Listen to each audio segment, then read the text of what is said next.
दुर्गे स्मृता हरसि भीतिम् अशेषजन्तोः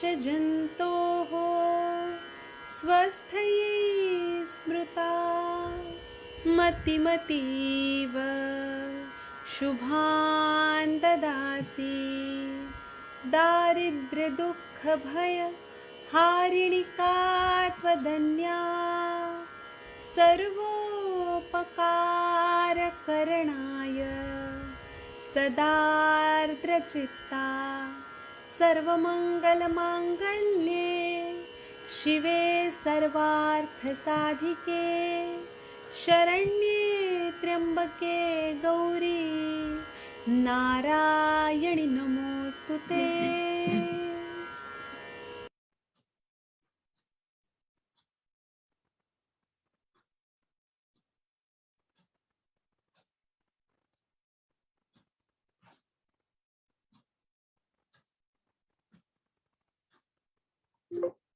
नमस्कार, good evening to all. आज के इस स्त्री रोग परिचर्चा के सत्र में सभी का बहुत बहुत स्वागत है। जैसा कि हम लोग स्त्री रोग परिचर्चा ये एक आयुष दर्पण का यूनिक कॉन्सेप्ट है और इस कॉन्सेप्ट के साथ अगर आप भी जुड़ना चाहते हैं, जहां पर भारत भर के पूरे जो स्त्री वैद्य है या जो स्त्री रोग की प्रैक्टिस करते हैं, ऐसे सभी वैद्य यहाँ पर हमारे साथ जुड़ते हैं इस सत्र में और अपने अनुभवों को शेयर करते हैं। केस डिस्कशन भी होता है, तो आप भी इस कंसेप्ट में जुड़ सकते हैं, आप भी हमारे इस ग्रुप में आ सकते हैं। इसके लिए संपर्क कीजिए 9410379397 पर। तो आज का हमारा विषय है देवदार वैदिक वात, जो कि भेषज रत्नावली कार नहीं, इसका जो वर्णन है सुतिका रोगाधिकार में इसका वर्णन किया है। तो सुतिका के विकारों में जैसे अनेक सारे कल्पों का हमने विश्लेषण किया था पिछले कुछ सत्रों में, जैसे कि प्रताप लंकेश्वर है या सौभाग्य श्रुति पाक है, कई सारे कल्पों का प्रयोग तो किया जाता है सुतिका के विकारों में। जैसे सुतिका यह हमेशा से जैसे स्त्रियों के लिए कहा जाता है कि सुतिका अवस्था या प्रसूति यह एक पुनर्जन्म की तरह माना जाता है। प्रसूति के पश्चात जो भी छोटी मोटी शिकायतें होती है, चाहे वो कुछ अपचन या पाचन तंत्र की समस्या हो, चाहे वो भूख ना लगना हो, चाहे वो कुछ संधि की शूल हो, चाहे वो ज्वर हो, चाहे खांसी हो, चाहे वो डिबिलिटी हो, दुर्बलता हो, तो किसी भी रूप में अगर आपको कुछ भी समस्या होती है, तो इन सभी समस्याओं के लिए जो काफी सारे कल्प हम उपयुक्त है, जिनका वर्णन आयुर्वेद के कई सारे आचार्यों ने किया है, इसमें से एक है देवदार वैदिक वात, जो कि शारंग संहिता में भी इसका उल्लेख वर्णन आया है। यहाँ पर दो प्रकार के क्वाथ उपलब्ध होते हैं, एक तो है दार्वैदिक क्वाथ और दूसरा है देवदार वैदिक क्वाथ। तो आज हम बात करेंगे देवदार वैदिक की, जिसमें देवदारू है। तो देवदारू जिसे हमें पता है कि एक मुख्य प्रकार का ये बार्क ट्री टाइप का ये देवदारू है।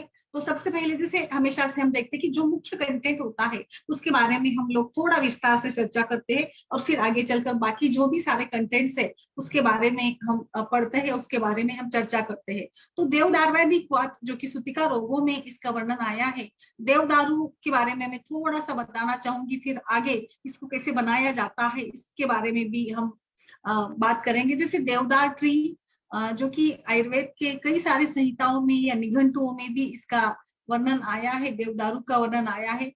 चरक संहिता में भी स्तन्य शोधन गण के रूप में या फिर अनुवासनोबक रूप में तथा कटुस्कंध एवं सुश्रुत संहिता में वात संशमन के रूप में देवदारू का वर्णन मिलता है। तो इस प्रकार से हमें अभी स्तन्य शोधन बात हमें समझ में, स्तन्य का शोधन, इसलिए फिर ये सूतिका ज्वर में इसका प्रयोग किया जाता है। दूसरा है अनुवासनोपक, यानी अनुवासन बस्ती में इसका प्रयोग किया जाता है। कटुस्कंद है, ये कटु गुण वाली है देवदारू। और सुश्रुत आचार्य ने इसका उल्लेख जो है वात संशमन गण में किया है, वात संशमन द्रव्यों में किया है। इसका मतलब क्योंकि देखिए सूतिका हो, मेंस्ट्रुएशन हो, जैसे हमने कल के इस सत्र में देखा था कि अपान वायु ये स्त्रियों की सारी फिजियोलॉजिकल एक्टिविटीज के लिए रिस्पॉन्सिबल होता है। तो वात प्रकोप ये मुख्य कारण होगा जो भी सारे विकार होते हैं, क्योंकि वात दोष को ही सबसे ज्यादा इंपॉर्टेंस दिया गया है। वायु तंत्र द्वारा ऐसा हम रोज पढ़ते हैं, रोज बताते हैं। इसी रूप से, इसी प्रकार से यहाँ पर जो भी व्याधियां होती है इसका मुख्य कारण तो वात दोष ही है। तो इस प्रकार से ये वात संशमन करने का कार्य देवदारू करता है। इसके अतिरिक्त अनेक सारे जैसे चरक संहिता में भी सभी रोगों की चिकित्सा के रूप में देवदारू का वर्णन मिलता है। फिर वो चाहे किसी भी प्रकार के श्वास संस्थान की व्याधि हो, जैसे हिक्का है, कास है, सांस संबंधी सामान्य शिकायतें होती है, कुछ सूजन की शिकायतें होती है, ऐसे सभी विकारों में, बुखार है, क्योंकि ज्यादा से ज्यादा खांसी के साथ साथ बुखार की समस्या होती है, तो ऐसे सभी विकारों में, ऐसे सभी लक्षणों में हम लोग देवदारू का प्रयोग कर सकते हैं। यह काफी ऊंचा विशाल ऐसा ये वृक्ष होता है देवदारू की अगर बात करते हैं, सदा रहित ये वृक्ष होता है। काफी सारे इलाकों में भारत भर यह मिल जाता है। जो इसकी छाल भी बहुत उपयुक्त होती है, औषधियों में इसका प्रयोग हम करते हैं। देवदारू यह कषाय, तिक्त या फिर एक प्रकार से थोड़ा सा कड़वा, लघु गुण वाला होता है। ये स्निग्ध भी है और इसीलिए यह कफवात को दूर करने वाला होता है। यानी कफवातज संप्राप्ति जहां पर भी होती है वहां पर हम लोग इसका बहुत अच्छे से इस्तेमाल कर सकते हैं। अल्सर से या जैसे कषाय रस से तो घाव ठीक करना, व्रणरोपण का काम कषाय रस अच्छा करता है। इसीलिए यहाँ पर देवदारवादी क्वाथ हम लोग कई कई जगह पर शोधन या व्रण का शोधन, या अगर कोई जख्म होती है तो उसको धोने के लिए भी, धावन कर्म के लिए भी हम देवदारवादी क्वाथ का प्रयोग कर सकते हैं।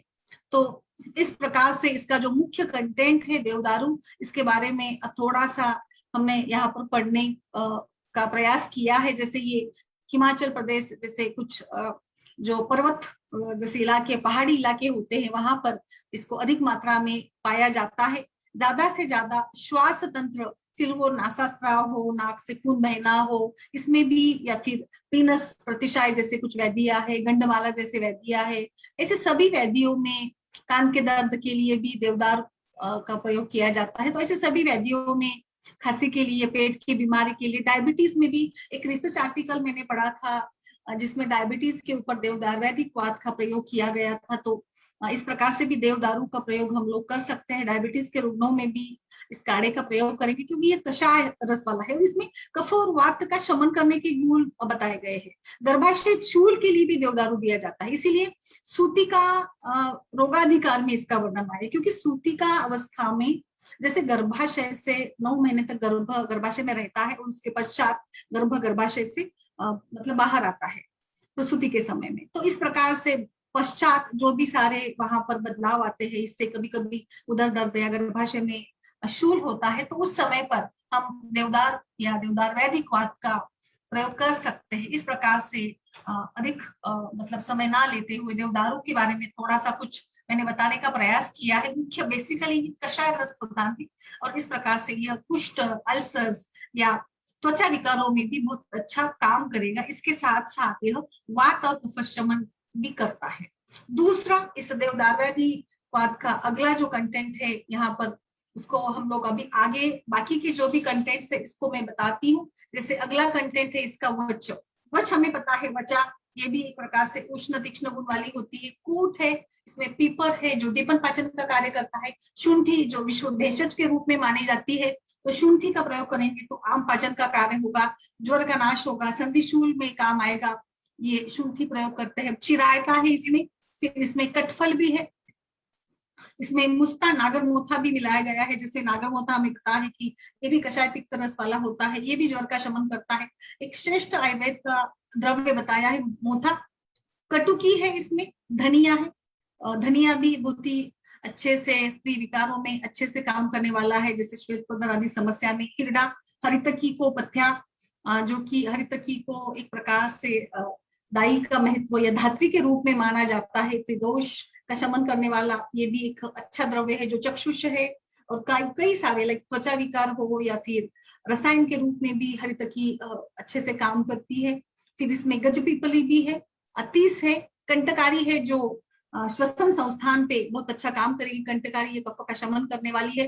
गोखरू यानी गोक्षूर है, जो कि सूजन कम करना, जहां पर भी शरीर में कुछ सूजन होती है, जैसे गोक्षूर हमें पता है खासकर मूत्रल होती है शरीर में अतिरिक्त जमा, क्लेद या कफ का शमन करने में गोखरू बहुत अच्छा काम करेगी। इसमें धमासा है, इसमें बृहति है, गुरुची है। गुरुची भी हमने देखा कि गुरुची भी ज्वर या श्वासकाश जैसी समस्या में भी बहुत अच्छा काम करती है। जैसे इस पैंडेमिक में जो आयुष प्रोटोकॉल आया था, इसमें गुरुची का बहुत अच्छे से प्रयोग बताया था। गुरुची घनवटी या संचमनी वटी के रूप में मार्केट में अवेलेबल है। गुरुची का हम काढ़ा बनाकर भी इसका इस्तेमाल कर सकते हैं। गुरुची ये भी एक बहुत ही ड्रामेटिक ड्रग है आयुर्वेद का, जो कई सारे विकारों में फायदेमंद होती है।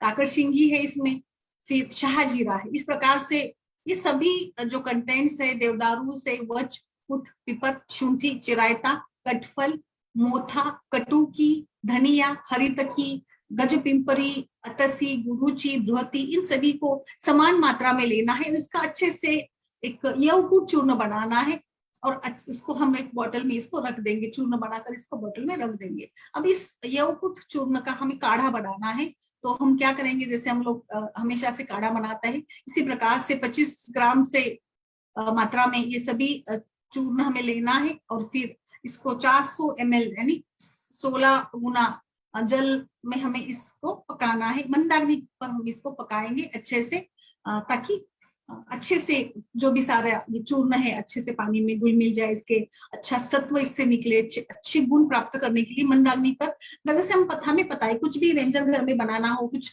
पाक बनाना होता है तो मंदाग्नि देना है, तीक्ष्ण अग्नि देना है। इसका भी एक ये होता है, संकेत होता है। जैसे कुछ पूड़िया है, भजिया है, तो इसको हम हमेशा तीक्ष्ण अग्नि पर इसको हम तलते हैं ताकि वो अच्छे से पूरे अंदर से पके तले। इसी प्रकार से कुछ पकवान जो हम जैसे कि लड्डू बनाना है, तो लड्डू के लिए जो भी हम लोग सोजी या बेसन के आटे का इस्तेमाल करते हैं, उसको हम भुर्जित करते हैं, तो हम मंदाग्नि का प्रयोग करते हैं ताकि इसका एक कण न कण अच्छे से भुर्जित हो सके। इसी प्रकार से यहाँ पर मंदाग्नि देना है। मंदाग्नि देने से अच्छी प्रकार से सारे जो भी द्रव्य है, सारे जो भी चूर्ण है, ये अच्छे से पानी में उतर आते हैं। इसके गुणधर्म और जो काढ़ा बनेगा अधिक गुणवान बनेगा, इसीलिए हमें इसको मंदाग्नि पर पकाना है और इसके पश्चात 1 अष्टमांश तक इसको रखना है, इस मात्रा तक इसको उबाल देना है। इसके पश्चात हम इसको छान लेंगे और फिर इस प्रकार से इसमें 1 ग्राम की मात्रा में सेंधा लवण हमें मिलाना है और फिर 500 ml घृतभृष्ट हिंगू मिलाकर प्रसूता स्त्री को हम इसको देंगे। तो देखिए अभी क्या क्या एक एक विकार की हम बात करेंगे विस्तारित रूप से। तो सबसे पहले तो शूल, जैसे मैंने बताया कि शूल यह प्रसूता स्त्री में सूतिका अवस्था में बहुत कॉमन समस्या है। जैसे प्रसूति की प्रक्रिया को समझेंगे तो गर्भाशय में गर्भ को बाहर लाने के लिए यहाँ पर वायु या जो हम एक प्रकार से जिसको बोलते हैं कि जो एक वेदनाएं होती है प्रसूति के समय में, और फिर पूरा अधो शरीर यानी हमारे पूरे जंघा प्रदेश से लेकर सभी स्नायु, फिर श्रोणी फलक के स्नायु, सभी जो एरिया है पूरा अधो शरीर का, गर्भाशय या वजाइनल एरिया, पूरा जो भी है एरिया, फिर हमारे मसल्स, हमारे पूरे इसमें मतलब पूरा इन्वॉल्वमेंट सभी हमारे इस संस्थान के साथ साथ हमारे शरीर के अधो शरीर का भी इसमें बहुत बड़ा एक अहम रोल होता है। जो भी पोजीशंस होती है, जो भी पेन सहना पड़ता है, इससे फिर आगे चलकर जैसे संधियों में पेन होना है या फिर दुर्बलता आना है, थकान आती है, पैरों में जोड़ों में दर्द होता है, कुछ फटीग के जैसे लगता है, तो इन सभी शिकायतों के लिए हम देवदार वैदिक काढ़े का प्रयोग करेंगे। तो सभी प्रकार के शूल, चाहे वो पाचन तंत्र यानी पेट की समस्या हो, चाहे वो फिर घुटनों की समस्या हो, चाहे वो फिर पाँव में दर्द हो, चाहे गर्भाशय में शूल हो, योनि में शूल हो, क्योंकि इस सभी प्रक्रिया से गुजरने के बाद थोड़ा सा थकान, थोड़ा सा शूल तो होता ही है। तो इस सभी समस्याओं के लिए आप देवदार वैदिक क्वाथ का अच्छा काम होता है। इसीलिए शूल, यहाँ पर शूल बताया है सिर्फ ग्रंथकर्ताओं ने, तो शूल का मतलब सभी प्रकार के शूल आप यहाँ पर ले सकते हैं, क्योंकि शूल का मुख्य कारण तो वातदोष ही होता है, तो वायु के बिना तो शूल होता नहीं है। तो जैसे हमने बताया कि वायु का ही रोल है मेनली सभी प्रसूति की प्रक्रिया में या फिर गर्भाशय की सभी क्रियाओं में, रिप्रोडक्टिव सिस्टम की सभी क्रियाओं में वातदोष का महत्वपूर्ण अहम रोल होता है। और इसी के चलते वात का शमन करने के लिए ये देवदार वैदिक क्वाथ जो है बहुत अच्छे से काम करेगा। इसके पश्चात जैसे कि ये कफवात, काश श्वास या श्वासोच्छ्वास संस्थान के विकारों की संप्राप्ति अगर हम देखते हैं, भले वो श्वास हो भले वो काश हो, तो इसमें कफ और वातदोष का एक प्रकार से अवरोध होता है। कफ और वात की संप्राप्ति होती है, वात और कफ का प्रकोप होता है। जैसे वायु, प्राण और उदान वायु जो उर स्थान में रहते हैं और यहाँ पर ही अवलंबक कफ रहता है, तो वायु की गति को ये कफ जो है प्राणवश होता है, उसमें फैल जाता है और वायु का जो आगम निर्गम होता है इसमें अवरोध आने लगता है। इसीलिए जब काश और श्वास का रुग्ण हो, जब लेटता है तो वायु फैल जाता है, फैल जाने से फिर वातदोष की गति में बाधा आती है। तो इस प्रकार से वायु फिर वहां पर कुछ आवाज के साथ निकलता है, सांस फूलती है, प्रयत्न पूर्वक हमें श्वास लेना पड़ता है। और कभी कभी ये खांसी जो आती है, तो खांसी क्या है, खांसी का एक प्रकार से वायु की ऊर्ध्वगति है। वायु कफ को थोड़ा सा बाजू को हटाकर बाहर आने का प्रयास करता है, और इसमें ये जो आवाज आती है इसको हम खांसी या कास कहते हैं। तो इस प्रकार से कफवात जनित संप्राप्ति, फिर वो प्रतिशाय हो, श्वास हो, कास हो, इन सभी में ये देवदार वैदिक वात अच्छा काम करेगा, क्योंकि इसके कंटेंट्स हमने देखे तो इसमें हिरडा है, इसमें पिपली है, इसमें घ्रोती है, इसमें कंटकारी है, जो कफ का शमन करने में बहुत ही श्रेष्ठ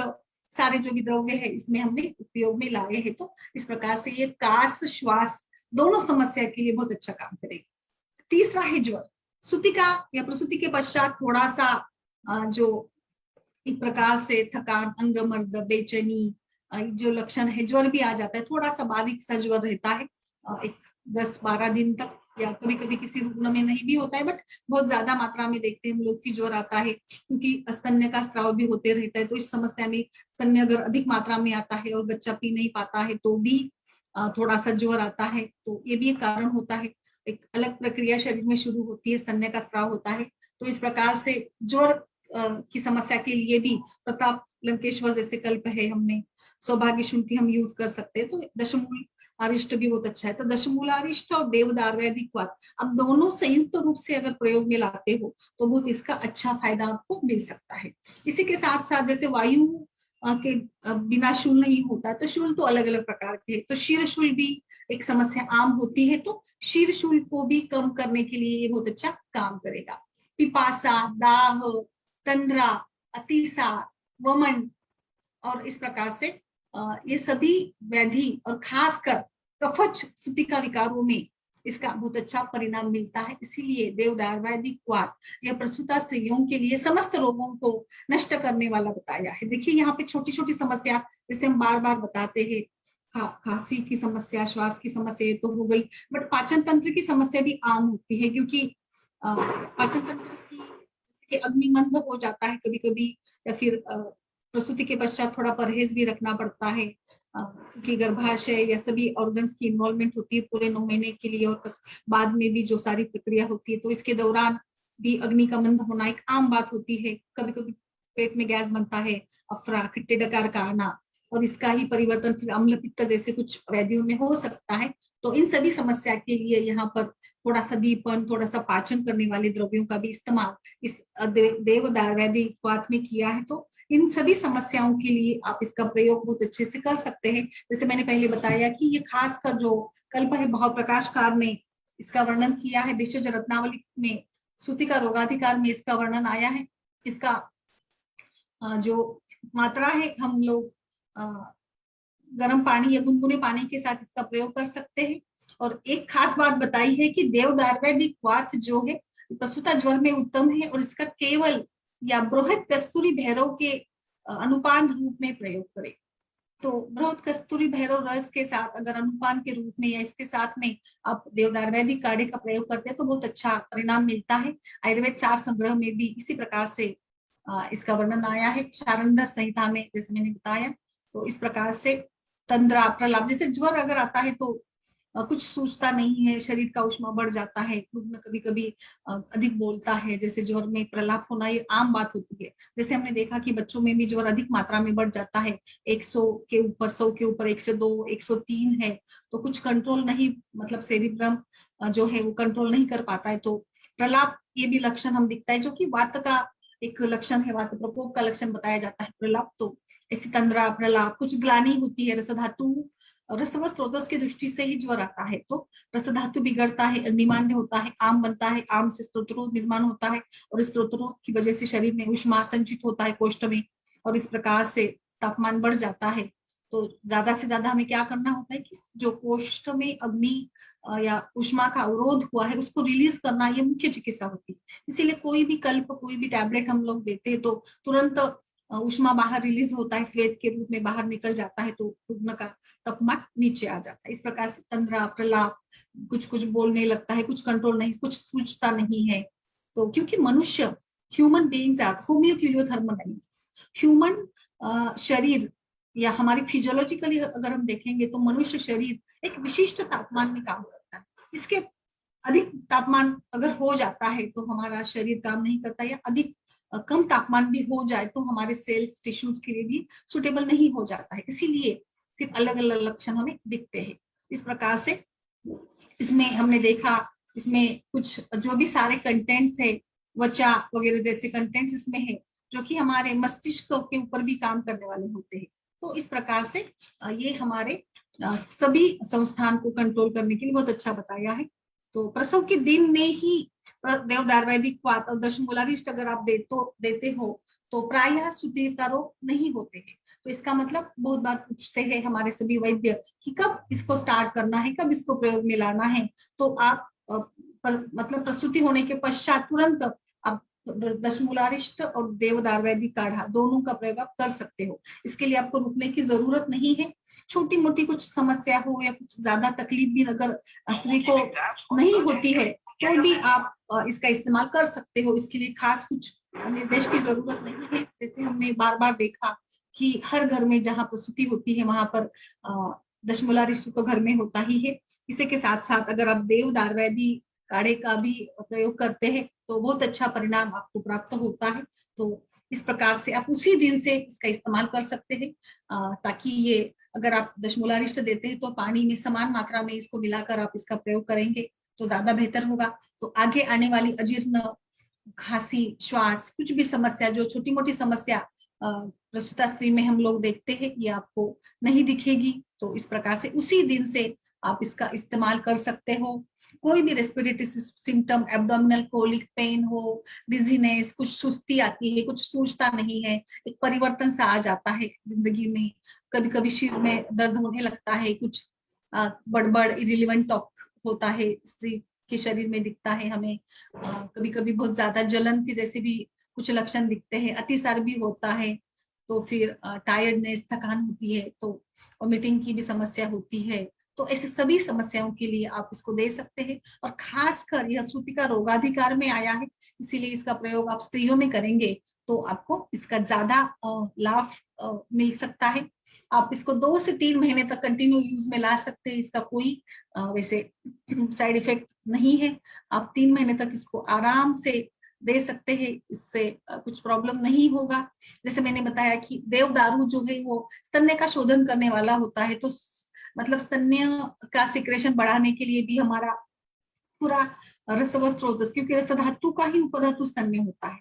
तो अगर रस दुष्टि होती है तो ज्वर की समस्या होगी, कुछ आम बनेगा, अग्निमांद्य होगा। तो हमें सभी धातुओं का अगर हम सोचेंगे तो सबसे इंपॉर्टेंट तो निश्चित रूप से सभी धातुओं का महत्व है, बट रस धातु ही प्रधान धातु है, आद्य धातु बताया है रस धातु को। तो रस धातु अच्छा बनेगा तो उसके उपधातु अच्छे बनेंगे, उससे बल भी अच्छा बनेगा और आगे के धातुओं का पोषण भी अच्छा होगा। इसीलिए हमें हमेशा से रस धातु, जब भी कोई कुछ ऐसे लक्षण होते हैं तो रस पाचन करने वाले द्रव्यों का प्रयोग करना पड़ता है। और इस प्रकार से आप इस देवदार वैदिक काढ़े का प्रयोग करेंगे तो रस पाचन भी होगा। यहाँ पे जो सारे इसके कंटेंट्स है ये अच्छी तरीके से काम करने वाले बताए गए हैं। इस सभी सूतिका की सभी समस्याओं के लिए आप 10 से 20 ml तक दिन में 2 बार देवदार वैदिक काढ़े का प्रयोग कर सकते हैं। बहुत अच्छा एक कल्प है ये, जो कि भेषज रत्नावली में बताया है सूतिका रोगाधिकार में।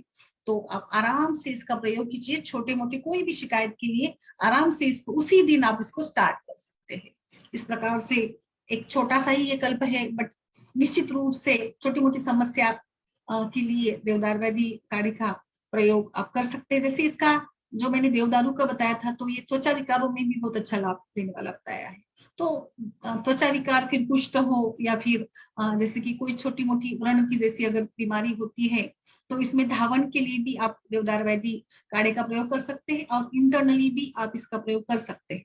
इस प्रकार से इन सभी छोटी मोटी समस्याओं के लिए ये बहुत ही अच्छा एक विकल्प है आपके सामने। अनेक सारे, जैसे हम लोग रोज कुछ अलग अलग कल्प पढ़ते हैं, उद्देश्य ये है कि कभी कभी जैसे बहुत सारे लोग बोलते हैं कि हमारे एरिया में ये अवेलेबल नहीं होता है, हम पेरीफेरी में रहते हैं, तो हमें अनेक सारे विकल्प चाहिए। जैसे कुछ कुछ कल्प है, कुछ कुछ इसमें नहीं मिल पाते हैं, तो आपको ज्यादा से ज्यादा सिंप्लीफाइड प्रकार से कल्प पढ़ाने का हम लोग हमेशा से प्रयास करते हैं, ताकि अलग अलग कल्पों का भी प्रयोग हमें करना है। जैसे हम आयुर्वेद पढ़ते हैं तो आयुर्वेद में तो हम इतने रोज करीब करीब हफ्ते में 3 4 5 कल्प हम पढ़ते हैं, तो इतने सारे विकल्प हमारे पास होते हैं। अलग अलग विकल्पों का उपयोग करेंगे हम लोग। जैसे मैंने अभी एक रिसर्च आर्टिकल पढ़ा जिसमें इस देवदार वैदिक काढ़े का प्रयोग डायबिटीज के रुग्ण में भी किया है, बहुत अच्छा रिजल्ट इसका मिला। जैसे इसमें सारे कंटेंट्स को, तो जब भी कल्प का प्रयोग करते हैं तो कंटेंट्स को मत भूलिए, कंटेंट्स को देखिए। क्योंकि बहुत बार कोई एक कल्प होता है जो खासकर, जैसे अभी इसका देखिए सूतिका रोगाधिकार में इसको बताया है, बट ये पाचन तंत्र की समस्या के साथ साथ श्वास व स्रोतस की समस्या या फिर रस व स्रोतस की दृष्टि में जैसे ज्वर व्याधि वगैरह है, इसमें भी इसका प्रयोग अच्छी तरीके से बताया है या होता है। तो इसलिए हमें कंटेंट्स के ऊपर भी ध्यान देना है। और कभी कभी अगर ऐसे कुछ विकल्प या ऐसे कुछ कल्प आपके एरिया में नहीं मिल पाते हैं, तो आपके क्लिनिक में या आजू बाजू में जहां पर भी हो, आप ऐसे कुछ जो कंटेंट्स है इसका चूर्ण लेकर इसका काढ़ा बनाकर भी आप प्रयोग में लाने को कह सकते हैं। क्योंकि आयुर्वेद प्रैक्टिस में हमेशा से हमने देखा है कि वैद्यों को खुद की दवाइयां खुद करनी होती है। वैद्य अगर खुद का प्रिपरेशन खुद कर कर रुग्णों को देते हैं तो अधिक अच्छा लाभ मिलता है। क्योंकि ज्यादा से ज्यादा अच्छा लाभ मिलने के लिए अगर रुग्ण भी अगर खुद से काढ़ा बनाकर पीता है, खुद से चूर्ण बनाकर पीता है, अगर हम इसको पूड़ियों के रूप में देंगे तो अच्छा परिणाम मिलेगा। और हमें एक खुशी मिलती है कि हमने अपने रुग्णों के लिए अच्छा कुछ प्रिपरेशन, अच्छा कुछ कल्प बनाया और उसको वो अच्छा लाभ उसका अगर होता है तो उसकी खुशी तो अलग है। बस प्रिस्क्राइब कर दिया और काम हो गया, ऐसा नहीं होता है। तो आयुर्वेद प्रैक्टिस करते समय हमें थोड़ा सा ये भी एक ध्यान में भी रखना है, और इस प्रकार से अलग अलग विकल्पों के साथ भी हमेशा हमें आगे बढ़ना है। तो इस प्रकार से आज हमने कुछ इस कल्प को पढ़ा है, देवदार वैदिक काढ़ा, जो कि सूतिका रोगाधिकार में इसका वर्णन आया है। तो अगर आपके कुछ केसेस हो तो आप यहाँ पर शेयर कर सकते हैं। डॉक्टर गौतम सर, यस बताइए कैसे आपके सभी रुग्ण।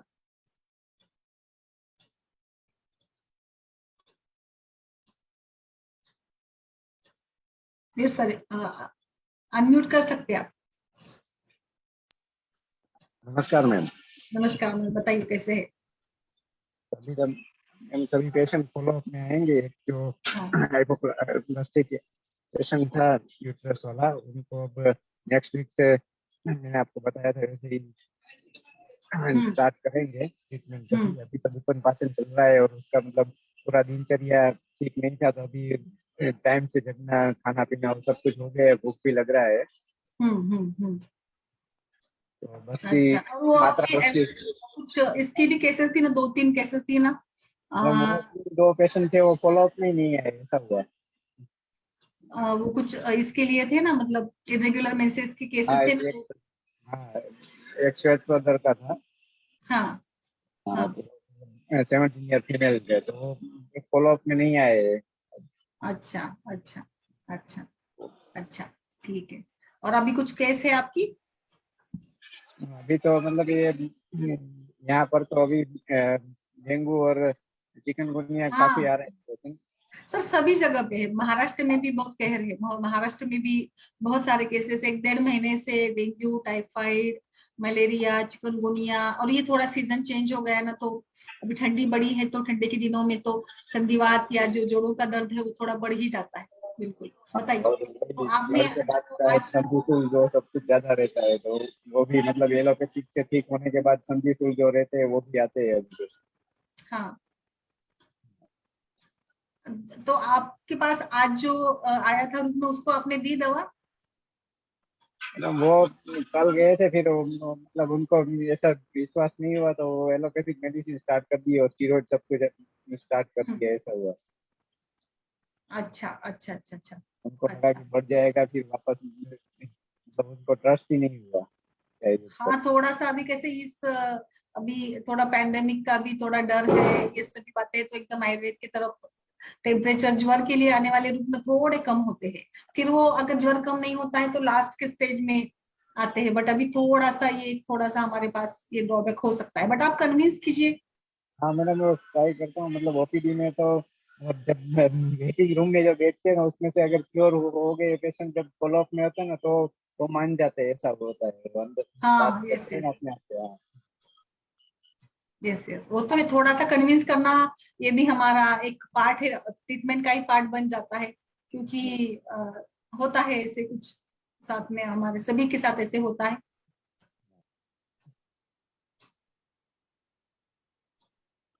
यस, और कुछ? Thank you ma'am.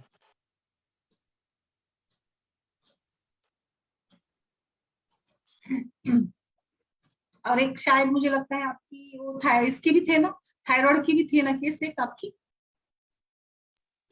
हाँ मैम, वो थायराइड का एक पेशेंट था, तो उनको मैंने विवेचन के लिए सब कुछ कन्विंस कर दिया। फिर वो दूसरे एक ओपिनियन के लिए एमडी डॉक्टर के पास गए, तो फिर उन लोगों ने बोला वहां से मैं आपको 3 महीने में ठीक कर दूंगा। तो फिर वो भी पेशेंट ने एलोपैथिक स्टार्ट कर दिया। अच्छा, शायद आप आपके जो मतलब आप यहाँ पे काम करते हैं ना सेंटर में ओपीडी में, तो इसीलिए थोड़ी सी दिक्कत आती होगी। आपकी प्राइवेट प्रैक्टिस भी है? हाँ मैम, प्राइवेट में ही मैं प्रैक्टिस करता हूँ आयुर्वेद पे। अच्छा, आप यहाँ पे जॉब पे ही करते हैं ना ये? ना, जॉब में तो ये एलोपैथिक ही होता है, मगर ये आयुर्वेदिक तो प्राइवेट में ही करता हूँ। अच्छा, आयुर्वेदिक तो प्राइवेट में ही करते हैं। अच्छा अच्छा, ठीक है, कोई बात नहीं, प्रयास करते रहेंगे, जितना हमसे होता है उतना हम करते रहेंगे प्रयास, है ना, जो हमारे हाथ में है वो तो हम करेंगे निश्चित रूप से। हाँ, बिल्कुल बिल्कुल बिल्कुल। ये आपका बहुत बहुत धन्यवाद मैडम, इतना आप बताते जी हो, इससे काफी लाभ होता है और कॉन्फिडेंस भी आता है।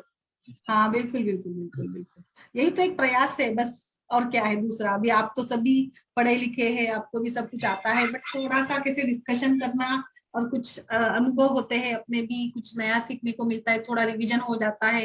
लाइक कुछ कुछ कल्प जो जैसे कि कुछ पेटेंट कल्प ही हम लोग यूज करते रहते हैं, बाकी कल्पों की तरफ हमारा ध्यान ही नहीं जाता है।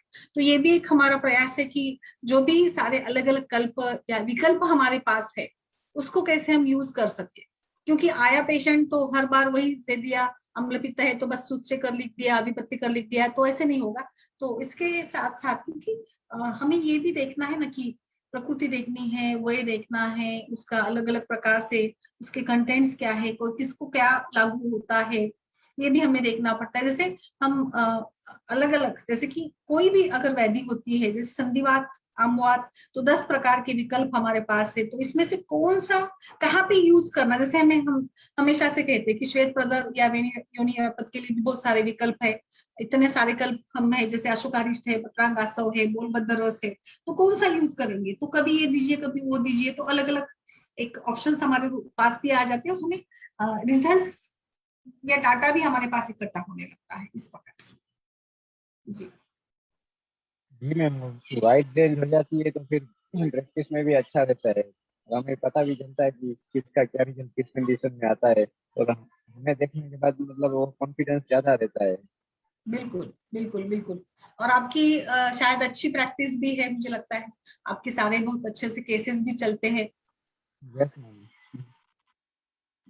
मैम, वहाँ से मतलब अभी जो क्लिनिक है उसको मतलब 14-15 ईयर हो गए, और सभी पेशेंट मोस्टली तो कन्विंस हो जाते हैं, नए जो होते हैं उनको अभी देखना पड़ता है। जी जी जी, बिल्कुल बाकी तो बिल्कुल बिल्कुल। पूछते नहीं है, वो बोलते हैं कि आप जो करोगे वैसा हम ट्रीटमेंट और करेंगे। आपको अगर कुछ इसमें ये अपडेट भी चाहिए, जैसे कुछ टॉपिक्स हो अलग अलग, तो भी हम लोग इसको अलग ले सकते हैं, हम पढ़ सकते हैं अलग अलग। जैसे अभी हमने योग रत्नाकर से प्रदर पढ़ा था, इसी प्रकार से अगर कुछ आपकी डिमांड हो स्पेसिफिक कुछ टॉपिक को लेकर, तो वो भी डालते जाइए ग्रुप में। तो मतलब और इसके ऊपर भी हम कंसंट्रेट करेंगे, अलग अलग प्रकार से हम लोग पढ़ने का प्रयास कर रहे हैं। जैसे कुछ हमने बीच में पंचभौतिक कल्पों को देखा था, है ना, कुछ अलग प्रकार से, इसी प्रकार से थोड़ा सा कुछ आपको आपकी भी कुछ डिमांड्स या कुछ स्पेसिफिक आपको कुछ पढ़ना हो तो वो भी बताते जाइए, ग्रुप में डालते जाए, तो इस हिसाब से भी हम सोचेंगे। क्योंकि हमारा तो प्रयास रहता है, बट गायनिक में थोड़ा प्रॉब्लम ये है कि पेशेंट्स भी लाइव आने को तैयार नहीं होते हैं, और जो समस्याएं होती है वो हम खुलकर लाइक कुछ पूछ भी नहीं सकते, थोड़ा सा एक मर्यादा में ही हमें रहना पड़ता है। इसीलिए भी हमने इसको मर्यादा में ही रखा है। जैसे हफ्ते में 3 4 5 दिन हम केसेस डिस्कशन करते हैं या कल्प पढ़ते हैं, और फिर फॉलो, फिर जैसे आपने बताया कि कुछ पेशेंट फिर वापस नहीं आते हैं, एलोपैथी के पास चले जाते हैं, तो थोड़ा सा हमें समय देना पड़ता है, थोड़ा सा डटे रहना पड़ता है, आयुर्वेद गायनिक की प्रैक्टिस करने के लिए थोड़ा सा प्रयास कष्ट ज्यादा लग जाते हैं, बिल्कुल निश्चित रूप से। Yes, thank you ma'am. तो आज के लिए मुझे लगता है कोई ज्यादा सवाल हमारे पास नहीं आए हैं। तो जैसे देवदार वैदिक काढ़े के बारे में हमने बताया, आप सभी जो भी वैद्य यहाँ पर फेसबुक पर देख रहे हैं, आप भी इस परिचर्चा का हिस्सा जरूर बनिए। और डॉक्टर आरती जी, डॉक्टर प्रियंका राजपूत, डॉक्टर मुक्ता भगत, डॉक्टर सुरभि, सभी जो भी वैद्य फेसबुक पर देख रहे हैं, इनसे भी मैं अनुरोध करूंगी कि इस ग्रुप में आइए और अच्छे से एक चर्चा भी होती है यहाँ पर, और आपके भी कुछ अनुभव हो तो आप शेयर कर सकते हैं। तो आज के लिए बस इतना ही, और कल अलग एक कल्प के साथ, एक अलग सत्र के साथ हम जुड़ेंगे। तो नमस्कार सभी को और आभार सभी का। नमस्कार गौतम सर, कुछ केस हो तो बताइए फिर, ठीक है? नमस्कार।